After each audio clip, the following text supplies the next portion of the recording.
friends, welcome to my YouTube channel. I am your host Indrani. Please subscribe my channel and press the bell icon button. Friends, बहुत जन मेरे story channel में visit तो करते हैं but आप लोग सब्सक्राइब नहीं करते हैं। प्लीज़ मुझे सब्सक्राइब कीजिए, मेरी स्टोरी को लाइक कीजिए और अपना फीडबैक मुझे ज़रूर दीजिए। फ्रेंड्स, जय श्री राम। आज मैं आपके लिए बहुत ही अच्छी एक स्टोरी लेकर आई हूँ जो मेरे साथ शेयर किए हैं आशा। मैं आशा की ही तरीके से स्टोरी आपके साथ शेयर करने जा रही हूँ। मैं आशा, एक बार की बात है, मैं तब करीब 15-16 साल की थी। मैं अपने पापा के साथ अपने मामा जी के घर गई हुई थी। मेरे मामा जी दूसरे गांव में रहते थे, इसीलिए मैं और पापा सुबह ही उनके घर चले गए थे। मेरे मामा का तब छोटा बेटा हुआ था, इसीलिए उसका मुंह देखने के लिए मैं और पापा चले गए। बट मेरी मम्मी नहीं जा पाई क्योंकि मेरा जो छोटा भाई था तब भाई भी बहुत ही छोटा था।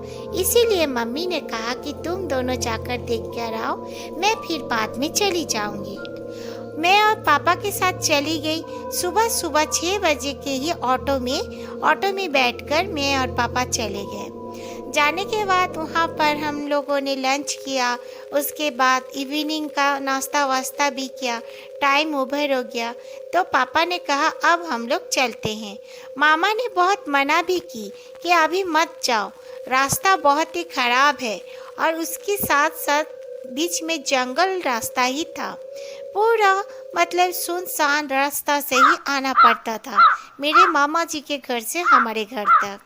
इसीलिए मामा ने कई बार मना करने के बावजूद पापा माने नहीं, बोले नहीं, मेरे मम्मी भी काफ़ी उम्र हो चुकी है और आपकी बहन और उसका छोटा बच्चा को देखभाल की ज़रूरत है, इसीलिए हम यहाँ पर नहीं रह सकते, बोलकर पापा और मैं हम दोनों निकल आए।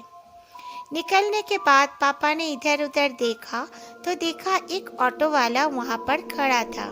तब करीब 8 बज चुका था और ठंड का मौसम भी था, इसीलिए हम लोगों ने काफ़ी मतलब वूलन कपड़े भी पहने हुए थे।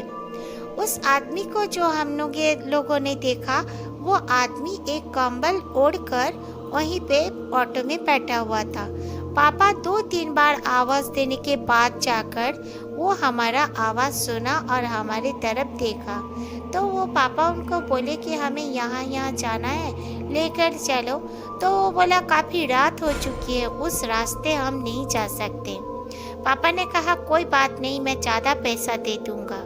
तो उसने कहा ठीक है, चलिए मैं आपको पूरा वो गांव तो नहीं जाऊंगा, मेरा गांव जहां तक है मैं वहां तक छोड़ देता हूं, उसके बाद वहां से दूसरी ऑटो लेके आप चले जाना।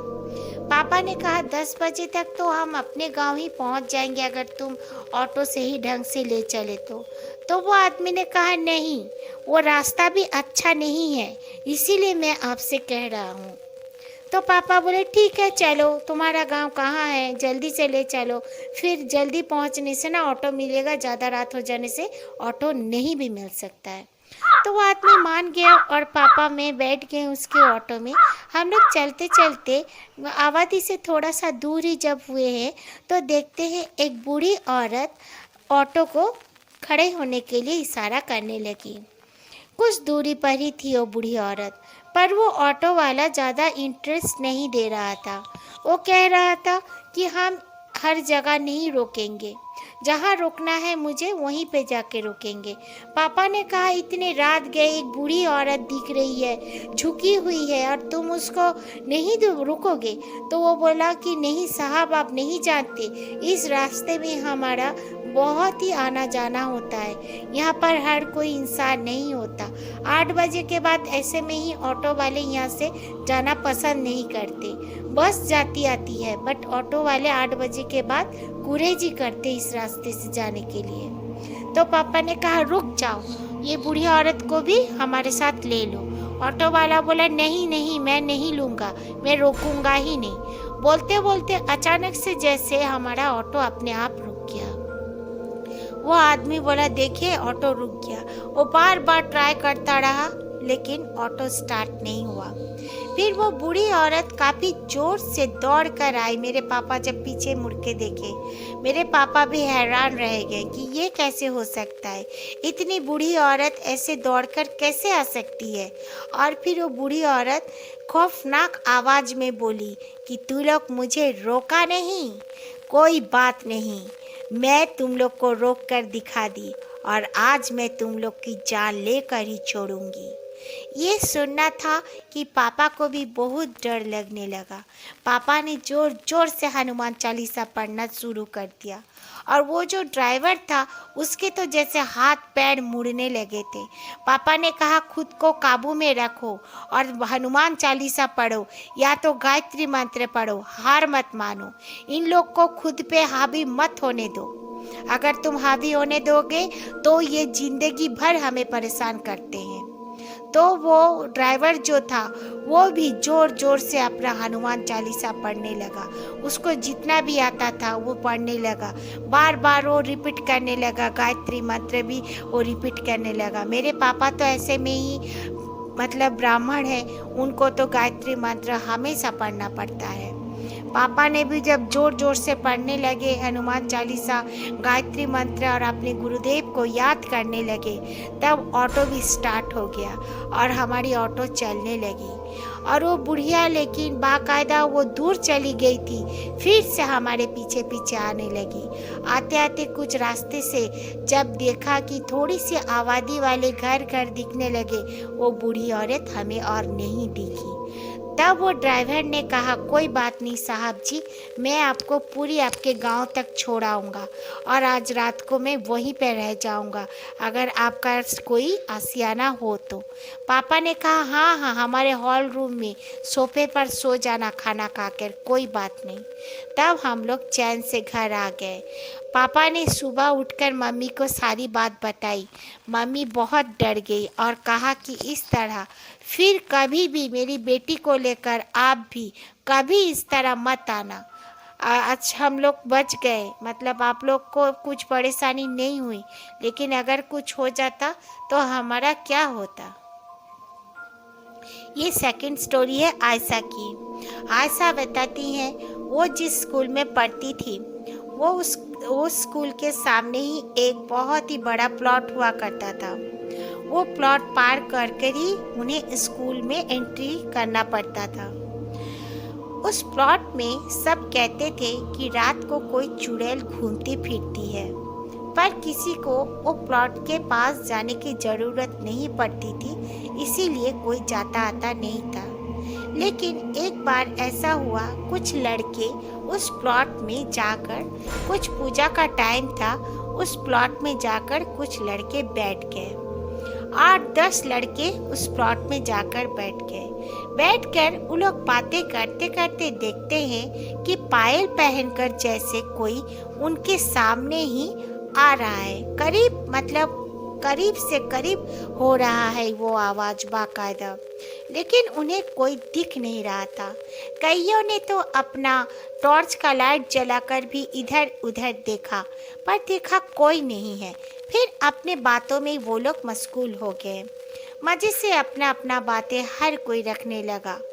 लेकिन अचानक से फिर देखा कि कोई औरत बहुत ही दुल्हन जैसे, एकदम लाल नई नवेली दुल्हन जैसे पायल पहनकर उनके सामने चलती हुई आ रही है। एक लड़का आकाश नाम का था, वो जोर से चिल्लाया, अरे यार, ये तो वही चुड़ैल होगी जिसके बारे में हर कोई बोलता है, भागो यहाँ से, राम का नाम लो और भागो। और वो लोग वहाँ से ज़िंदगी बचाकर भागने लगे। लेकिन एक लड़का किशोर, वो उठने जा रहा था, पर क्या हुआ क्या पता, उसका पैर लड़खड़ाया और वो गिर गया। ये देखकर बाकी दोस्त भी उसके पास आपस आने लगे। लेकिन आपस जब वो आ रहे थे तो देखा कि वो चुड़ैल उसके बहुत ही करीब आ गई। लेकिन उसके दोस्तों ने डरा नहीं, राम का नाम लेके फिर भी वो लोग दौड़ते हुए उसके पास आए और उसे उठाया। तब चुड़ैल थोड़ा सा पीछे हट गई। पीछे हटने के बाद ये लोग सब चुड़ैल को कहा कि तू चुड़ैल हमारा कुछ नहीं बिगाड़ सकती, तू जो भी है जैसे भी है यहाँ से चली जा, वरना तुझे पछताना पड़ेगा। उसके बाद उन लोगों ने किशोर को उठाया, लेकिन किशोर का हाथ पैर चलने का नाम ही नहीं ले रहा था, जैसे सुन पड़ गया था। जैसे तैसे करके भगवान का नाम लेकर उन्होंने किशोर को लेकर आने के बाद सामने उनका एक टीचर का घर हुआ करता था। वहाँ पर लाकर टीचर को सारी बात बताई और किशोर को एक बेड में लिटा दिया। किशोर जैसे जोर जोर से चिल्लाने लगा, बचाओ बचाओ करने लगा। तब जैसे किशोर को होश आ रहा था। फिर किशोर को जब कहा कि क्या हुआ था, तू किस तरह गिर गया, तो किशोर ने कहा मुझे नहीं मालूम, मैं खड़ा तो हुआ था, अचानक से कैसे गिरा, फिर मुझे क्या हुआ, कुछ मुझे नहीं मालूम था। मैं अब जाकर देख रहा हूँ कि मैं यहाँ पर हूँ। तो सब लोगों ने कहा कि किशोर को जरूर उस चुड़ैल ने अपने बस में करना चाहता था, इसीलिए किशोर की इस तरह की हालत हो गई थी। उस दूसरे दिन किशोर की मम्मी ने किशोर को एक पंडित के पास लेकर गए।